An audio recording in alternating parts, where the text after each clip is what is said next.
Hello, my name is Doug Eaton, originally from Liverpool. For the last 30 years I've lived in Sussex.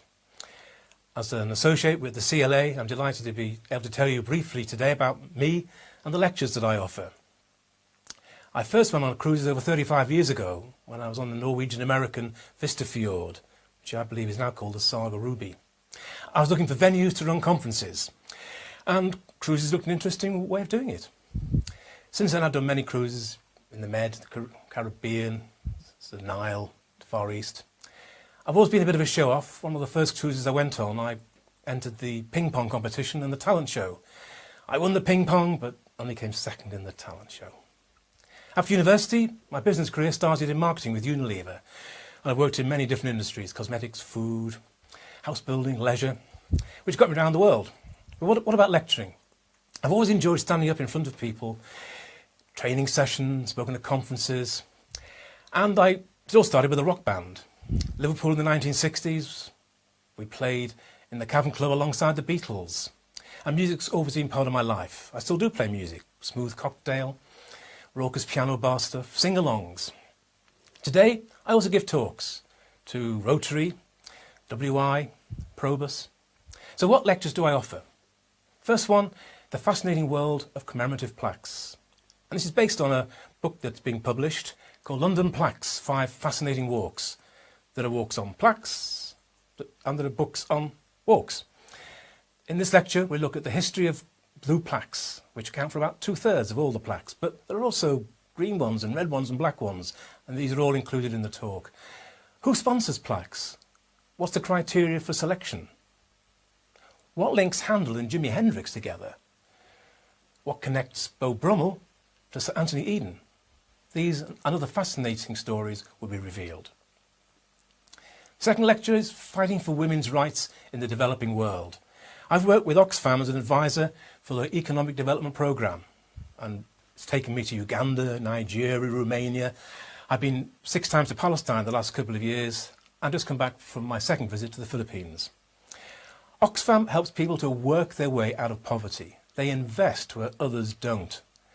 They have a private equity approach to building sustainable businesses. Oxfam is tackling the opportunity by specifically giving women the chance to earn money in this very challenging environment. If I share with you what I've been able to achieve, and we meet some of the women farmers. This enterprise has changed my life, and I earn enough money now to send my children to school, is what one lovely lady said to me recently. We see different cultures, beautiful parts of the world, both on and off the tourist track. It's certainly not gloom and doom, it's a success story. And now for something completely different. Third lecture, what was Granny up to 100 years ago? John Betjeman said, when you understand the past, the confusion of the present becomes clearer. We look at life 100 years ago and sometimes think, well, how much has really changed? I use examples of advertising that look at travel and transport, food and drink, toys and games, clothes and fashion, and the world of entertainment, films and music. And with the music, I start off the whole lecture by playing the piano with some songs from the 1890s and the 1900s, and finish the whole session off with Oh You Beautiful Doll, Who Were You With Last Night, Alexander's Ragtime Band. Fourth lecture, once upon a pantomime. I write pantomimes. Oh no you don't. Oh yes I do. We look at the history of pantomimes, the origins of some of the popular stories: Jack and the Beanstalk, Cinderella, Babes in the Wood, Mother Goose, men dressed as women, women playing men. Where did all that come from? I look at America. Do they do pantomimes? They certainly do. They've been doing pantomimes since 1867. Why did I begin to write pantomimes? Well, I tell you why, and the learning process of how you actually put the whole thing together. And we look at some of the results, some video footage of these shows. Fifth lecture, I was a timeshare shark. How I got involved with timeshare? I look at the history of timeshare.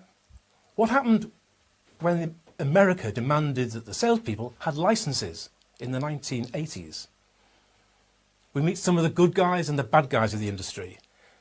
The scams to get you to the sales presentations, the heavy sales techniques that were used.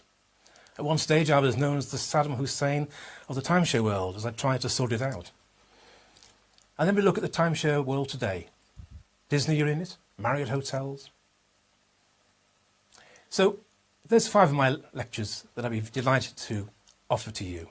I'm sure that you'll be enlightened by them, and I know you'll be entertained.